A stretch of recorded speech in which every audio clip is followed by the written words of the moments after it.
네, 안녕하세요. 주식은 역시 기리기리스의 기리십니다. 안녕하세요, 기론들. 자, 오늘의 경제 소식도 다양한 게 많습니다. 오늘 경제 소식 빠르게 보고 끝내보도록 하겠습니다. 같이 공부하시죠. 렛츠 기릿! 일단 오늘 증시가 조금 반등하는 모습을 나타내 진짜 다행입니다. 이 와중에 나왔던 소식이 뭔지 빠르게 보자면은 첫 번째, 이게 가장 뜨거웠다고 볼 수 있겠죠. 지금 녹음 시간까지는 일단은 푸틴이 큰일 났다라는 이야기가 사실처럼 돌아다니고 있는 걸 확인할 수 있습니다. 물론 출처가 텔레그램이라서 믿어야 될지는 모르겠지만, 참고로 이 텔레그램은 옛날에 푸틴의 암수술설, 파킨스병에 걸렸다 이런 얘기 플러스, 그리고 계단에서 넘어져서 똥 싼 적 있다 요런 얘기를 말한 바 있는 곳입니다. 물론 그때마다 이제 근거 없이 이런 얘기를 하긴 했지만, 그래도 나름 믿는 사람들이 많은 것 같은데, 그런데 이번에는 심정지 상태로 발견이 되었고, 그래서 소생술을 했고 일단은 의식을 되찾았다 이러한 이야기를 했다고 하네요. 그래서 혹자는 야, 이거 이러면은 그 종전이 좀 가까워지는 거 아니냐 라는 얘기가 나오며, 오늘 종전 관련주가 조금 오르는 모습을 나타냈는데, 그런데 개인적으로는 단순 루머의 확률도 분명 있고, 혹시나 푸틴이 죽는다고 하더라도 전쟁이 끝난다는 그런 확신을 내리긴 좀 어렵겠죠. 그래서 저 기릿은 오늘 종전 관련주가 올라간 거는 조금은 너무 앞서가는 거 아닌가라는 생각을 조심스럽게 해봤습니다. 하지만 개인적으로 종전 관련주를 그냥 떠나서 빠르게 전쟁이 마무리가 되었으면 좋겠네요. 다음입니다. 채권 이야기해 보도록 하겠습니다. 어제 미국은 상승.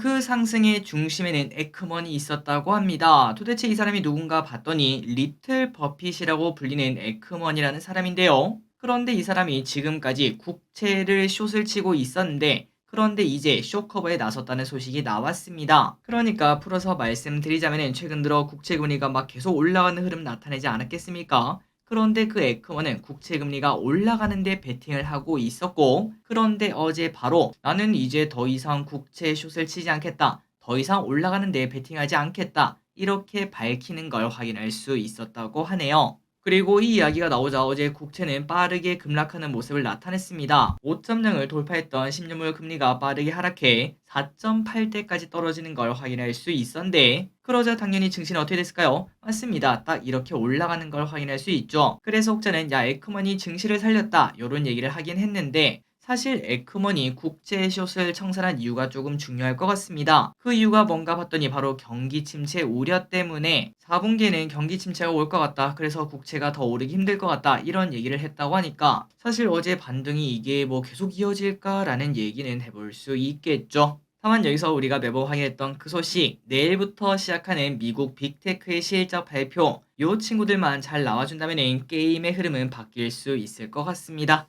꼭꼭꼭 좋은 흐름 나왔으면 좋겠네요. 다음입니다. 안 좋은 이야기 하나만 더 보도록 하겠습니다. 채권왕 빌그로스 마저. 자, 이 사람 마저 올해 4분기에 침체에 들어간다 이렇게 말을 했습니다. 채권왕이라고 불리는 이 사람은 지난 7월에도 증시 상승이 멈출 것 이렇게 경고한 적이 있었는데, 귀신같이 그때부터 떨어지는 걸 확인할 수 있었죠. 그리고 그 사람이 이번에는 미국의 지역은행, 그 다음에 자동차 대출 연체율 등을 보면은 4분기에는 경기 침체가 예상된다 이렇게 언급을 했다고 합니다. 물론 증시는 또 까봐야 알 수 있습니다. 경기 침체가 온다고 무조건 주가가 빠지는 것도 아니고요. 다만 이 말이 맞다면 단기간 충격은 피할 수가 없겠죠. 그래서 이제 10월달이 거의 끝나가고 있고 곧 11월달인데, 뜨거운 11월달이 될지 아니면 더 차가운 11월이 될지 긴장감을 가지고 조금 지켜볼 필요가 있을 것 같습니다.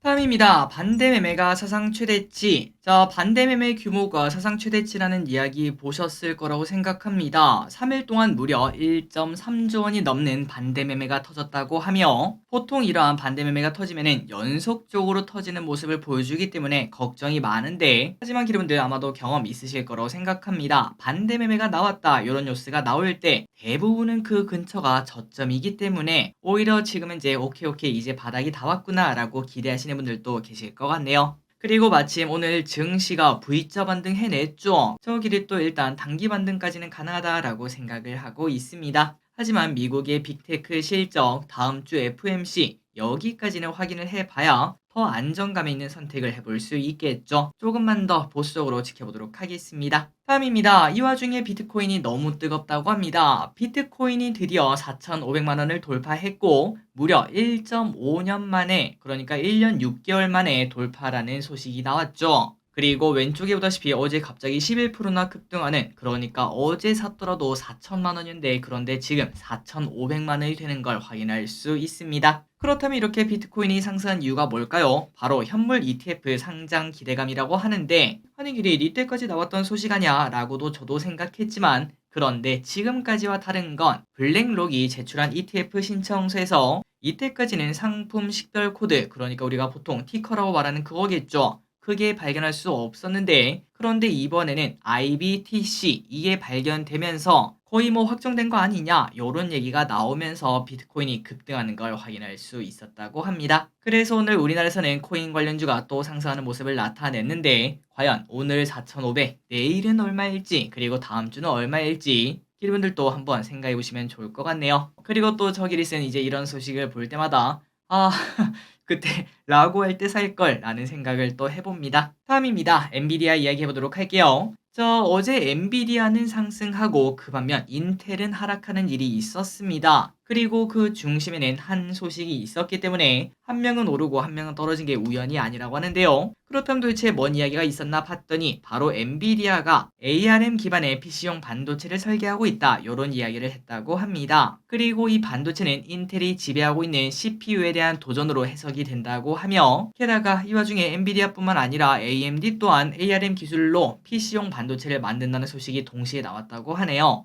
아마도 여러분들 조립 컴퓨터 한 번쯤 사보셨다면 대부분 알고 계실 거라고 생각하는데, PC용 반도체는 인텔이 과점하고 있는 상태죠. 그런데 여기서 엔비디아와 AMD가 뛰어들게 되면은 물론 1등의 지위가 한 번에 없어지진 않겠지만, 그런데 절대 웃지는 못할 그런 상황인 걸 생각을 해볼 수 있습니다. 그래서 결국 어제 엔비디아와 ARM은 4% 상승하는 모습을 나타냈고, 그 반면 인텔은 3% 하락 마감한 걸 체크할 수 있다고 하네요. 다음입니다. 공모주 이야기해 보도록 하겠습니다. LS 머티리얼즈입니다. 에코프로 머티리얼즈와 이름이 비슷한 LS 머티리얼즈가 IPO에 나선다는 소식. 11월에 상장할 예정이라고 하니까 뭐 당장 코앞이죠. 그리고 이 LS 머티리얼즈는 LS그룹의 두 번째 자회사 상장이라고 합니다. 그렇다면 요 녀석은 뭐하는 친구인가 봤더니 친환경 에너지, 알루미늄 소재 관련 기업이라고 하며, 여기서 차세대 2차전지라고 불리는 울트라 커패시터 시장에서 대형 제품 부분 세계 1등이라는 지위를 가지고 있다고 하니까 충분히 매력이 있겠군요 라는 얘기를 해볼 수 있겠죠. 게다가 실적도 좋은 기업이다 보니까 기대감이 나온다고 하네요. 참고로 주관사는 KB랑 키움이라고 하는데 공모주가 올 때쯤 열심히 공부해서 청약할지 말지 또 알려드리도록 하겠습니다. 다음입니다. 공모주 우리가 가끔 공부하다 보면은 가끔은 어이가 없을 때가 있죠. 예를 들어 이제 뭐 적자 기업이 오는 거, 하지만 뭐 기술력이 있고 미래 예측이 뭐 장밋빛이라면은 충분히 먼저 상장할 수 있다는 건 인정하는데, 그런데 가끔 너무나 과도하게 장밋빛 실적을 꺼내면서 우리는 뭐 내년에 2배 성장하고 내후년은 4배 성장합니다, 요렇게 많은 기업들을 가끔 볼 수 있습니다. 하지만 그 친구들 특히 바이오 쪽에서 그게 좀 심하죠. 몇몇 바이오 기업들은 우리 몇 년 내에 엄청난 성공할 겁니다, 그렇게 말하면서 등장을 하긴 하는데, 하지만 1년이 지나도 2년이 지나도 도저히 나아질 기미가 보이지 않는 그런 기업들이 있다는 게 가장 큰 문제라고 볼 수 있습니다. 하지만 이제부터는 금감원에서 조금 더 엄격하게 관리한다는 소식이 나왔다는 거 체크하시면 될 것 같고, 개인적으로는 당연히 변수도 많고 국제 정세를 예측하기는 당연히 어렵다고도 생각하지만, 하지만 그 피해는 오롯이 다 개인 투자자 아니겠습니까? 그렇기 때문에 차이가 크면 클수록 벌금을 낸다든지 아니면 뭐 다른 대책, 뭐 예를 들면은 내 예상과 너무 다르다면은 어떻게 보면은 뭐 사기라고도 볼 수 있지 않겠습니까? 그렇다면은 청약을 한 사람들한테 뭐 환매 청구권을 더 준다든지 그런 식의 방법이 좀 필요하지 않나 라는 생각을 조금 해봅니다. 물론 저기릿이 말하는 거는 그냥 단순 개인 투자자로서의 생각이기 때문에 우리가 당연히 있는 방법이라고도 볼 수 있긴 하겠지만, 어쨌든 다 잘 됐으면 제발 좋겠네요. 그리고 앞으로 실적 뻥튀기가 사라져서 우리 개인 투자자분들의 손실이 크지 않기를 진심으로 바랍니다. 다음입니다. 웨스팅하우스 항소합니다. 지난번 원전 소식 기억나시나요? 그때 웨스팅하우스가 한수원에게 소송을 건 게 각하된 적이 있었습니다. 내용을 쓱 보자면은 웨스팅하우스는 이렇게 얘기를 했죠. 아니 사람들 이거 보세요. 한국에 있는 한수원 그 친구가 다른 나라한테 수출하려는 기술 그거 다 우리 겁니다. 이렇게 말을 하면서 소송을 건 바 있었는데 그런데 미국 법원에서는 그건 잘 모르겠고 근데 내가 봤을 때 니들이 소송을 걸 게 아니라 미국 정부가 직접 걸 내용인 것 같다. 이렇게 말하며 각하를 했었습니다. 그러니까 정확하게 말하면은 한수원의 기술 이게 뭐 누구 건지 밝혀진 게 아니라 단순히 너희가 걸지 말고 할 거면은 미국이 걸어라 이렇게 말했다는 건데요. 그런데 이번에 또다시 웨스팅하우스는 항소를 했다고 합니다. 니들이 걸지 말라고 했는데도 또 걸었다는 게 포인트라고 볼 수 있겠네요. 다만 일각에서는 이러한 이야기가 있습니다. 웨스팅하우스는 각하될 것을 이미 알고 있다라고도 얘기를 하고 있는데 아니 길이 그런데 뭐하러 웨스팅하우스가 그렇게 시간 낭비를 하나? 그런데 그게 다 이유가 있다고 하네요. 이렇게 하는 이유는 단순 시간 끌기도 있고요. 그리고 중요한 거는 다른 나라 입장에서는 뭐 예를 들어 폴란드에 우리가 수출을 해야 됩니다. 그래서 폴란드가 한국과 미국을 두고 고민을 하는 와중에 그런데 미국이 계속 한국한테 소송을 걸고 계속 시끌시끌하게 만들면은 폴란드 입장에서도 굳이 노이즈가 있는 한국을 선택하지 않고 아이 그냥 모르겠다 시끄러운 거보다는 그래도 조용한 게 낫지 웨스팅하우스로 하자 요런 선택이 나올 확률이 높아지기 때문에 웨스팅하우스는 시간 낭비인 거 알면서도 이렇게 소송을 거는 거 아니겠냐라는 이야기가 있다고 합니다. 어떻게 보면은 치졸하지만 그런데 뭐 그 기업 입장에서는 당연히 해야 되는 선택 중 하나라고도 볼 수 있겠죠. 어쨌든 웨스팅하우스 또다시 항소한다고 합니다. 다음입니다. 2차 전지 관련된 이야기 몇 개 보도록 할게요. 오늘 정말 특이한 일이 생겼죠. 에코프로 이동채 전 회장의 주식 계좌가 도용당했다고 합니다. 도대체 뭔 소린가 봤더니 에코프로 공시에 따르면 지난 16일, 17일, 19일 세 차례에 걸쳐 이동채 전 회장이 보유한 주식 중 2,955개가 장내 매도가 되었는데 그런데 이 매도 누가 했나 봤더니 이동채 회장이 한 게 아니라고 하죠. 그 말인즉슨 누군지는 모르겠지만 제3자에게 무단 도용되어 보고자 동의 없이 매도가 되었다고 하며 경찰 수사가 진행되고 있다고 합니다. 그리고 아마도 기름들 알고 계실 거라고 생각합니다. 현재 이 전 회장은 복역 중인 상황이다 보니까 당연히 매도도 할 수 없는 그런 상황이라고 볼 수 있는데 안 그래도 증시도 안 좋은데 뭔 이런 일까지 생기냐라는 얘기도 해볼 수 있습니다. 다음입니다. 2차 전지 투자를 해야 될까? 올해 150만 원을 돌파하며 고점을 찍었던 에코프로마저 이제 반토막이 난 걸 확인할 수 있습니다. 오늘 오랜만에 반등해서 그나마 다행이라고 볼 수 있긴 한데 하지만 증권가의 전망은 여전히 엇갈리고 있다고 하죠. 일단 이렇게 하락한 이유가 뭔가 전기차 수요의 불확실성과 원재료 가격 하락에 따른 판가 인하, 미국 정권 교체 가능성에 따른 IR의 동력 감소 등으로 2차 전지가 하락한 걸 확인할 수 있었습니다. 그런데 아무리 그래도 그렇지 너무 많이 빠졌다라는 이야기가 나오며 비중 확대를 준비하자 이런 얘기가 있다고 하고요. 물론 그렇다고 묻지마 매수를 하긴 조금 어려울 것 같습니다. 중장기적인 관점에서 실적이 성장할 수 있는 주식들 위주로 옥석가리가 조금 필요하다라는 이야기가 있고 그리고 참고로 2차전지는 내년쯤 시장이 반등할 것으로 보이는데 물론 전기차 수요에 대한 걱정이 있긴 하지만 그래도 여전히 이만큼 고성장하는 섹터를 찾기 어렵다 이러한 의견도 있다고 합니다. 그러니까 솔직히 말해서 2차전지 많이 하락하기도 했고 그리고 에코프로나 뭐 에코프로 BM 요 친구들은 뭐 여전히 고평가다 이런 얘기를 해볼 수 있긴 한데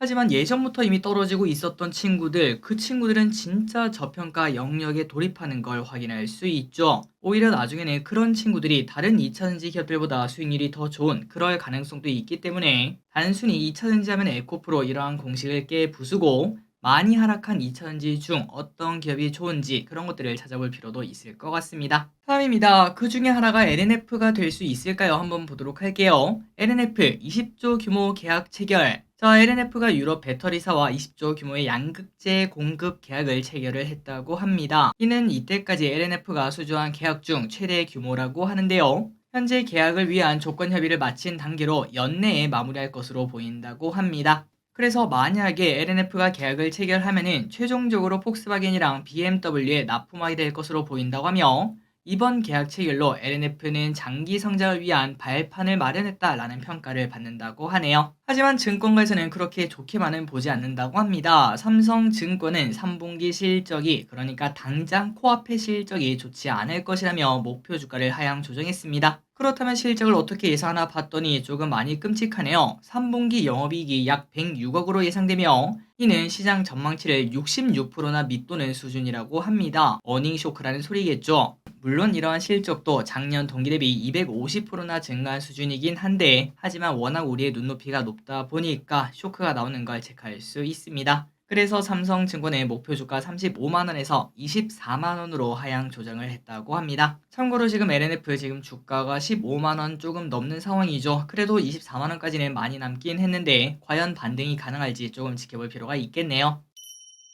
다음입니다. 사우디 이야기해 보도록 하겠습니다. 사우디 방문으로 어떤 걸 챙겼나? 윤석열 대통령이 경제사절단을 끌고 사우디를 방문했죠. 이번 방문으로 어떤 걸 챙겼는지 보도록 하겠습니다. 일단 자프라2 가스 플랜트 패키지 사업 수주 계약을 비롯해 4건의 인프라 수주 계약과 MOU를 체결을 했다고 합니다. 이번 계약으로 올해만 사우디에서 총 86억 달러의 건설 사업을 수주했다고 하네요.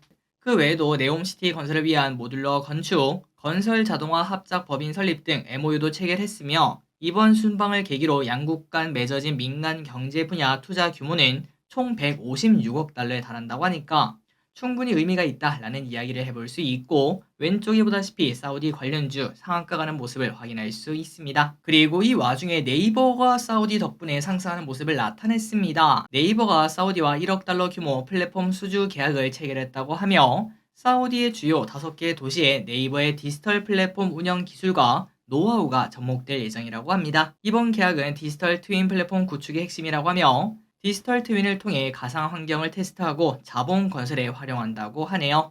또한 사우디가 자치행정주택부에서 제공할 포털과 배달 등 통합 앱에서도 네이버의 AI와 클라우드 기술이 적용될 예정이라고 하며 이러한 소식이 나오자 네이버 오랜만에 4% 상승하는 모습을 나타냈습니다. 다음입니다. 이게 좋은 소식이 될 수 있을까요? 미중 관계에서 좀 좋은 소식이 나오면서 증시의 활력이 나올 만한 소식이 나왔습니다. 바로 오는 26일부터 28일까지 워싱턴에서 토니 블링컨 장관이랑 왕이 부장이 만날 수 있다고 하네요. 이번에 만나서는 정상회담 개최를 위해 실질적인 협의가 나올 것으로 보인다고 하는데 잘 되길 바랍니다. 마지막 소식입니다. 아이폰 부품에서 한국산은 얼마나? 자, 아이폰은 뭔가 삼성폰이 아니다 보니까 우리나라 제품이라는 생각보다는 당연히 미국 거 이런 얘기가 많을 것 같은데요. 하지만 아이폰을 직접 뜯어보면은 야, 이 정도면은 뭐 한국산이라고 해도 되는 거 아니야? 라고 말할 정도로 한국산 부품이 많은 걸 확인할 수 있습니다. 그래서 이번 아이폰 15 프로맥스를 한번 분해를 해봤더니 원가 부품 비용 합계는 약 70만원 정도가 나왔다고 하며 그 안에서 미국산 부품이 35%, 한국산이 30%, 일본산이 10%로 상당히 높은 점유율을 가지는 걸 체크할 수 있죠. 그리고 아이폰 14랑 비교해도 한국산 부품이 늘어난 모습을 보였다고 합니다. 그만큼 우리나라 부품이 더 좋아졌다는 의미가 될 수 있고 그리고 원래는 중국 BOE에서 OLED를 납품하려고 했었는데 하지만 여기서 기술력이 부족해서 납품하지 못했다고 하네요. 그래서 그 물량을 삼성 디플이 받아간 영향도 크다고 합니다. 자, 앞으로도 이러한 흐름이 더 극대화돼 아이폰 부품 중 한 50% 정도가 우리나라 기업들의 부품이었으면 진심으로 좋겠습니다. 그렇게 되면은 당연히 요즘 가끔 그런 뉴스 나오지 않겠습니까? 삼성폰이 어떻고 애플폰이 어떻고 어린 친구들은 아이폰을 좋아한다 그런 얘기도 있는데 하지만 우리나라 부품이 반 넘게 들어가면은 삼성이든 어떻고 아이폰이면 어떻냐 다 우리나라 건데 요런 얘기도 해볼 수 있겠네요. 어쨌든 우리나라 기업들 화이팅입니다. 자, 오늘의 공부 여기까지 끝났습니다. 항상 이렇게 같이 공부해주셔서 진심으로 감사합니다. 지금까지 기대셨습니다. 빠이요.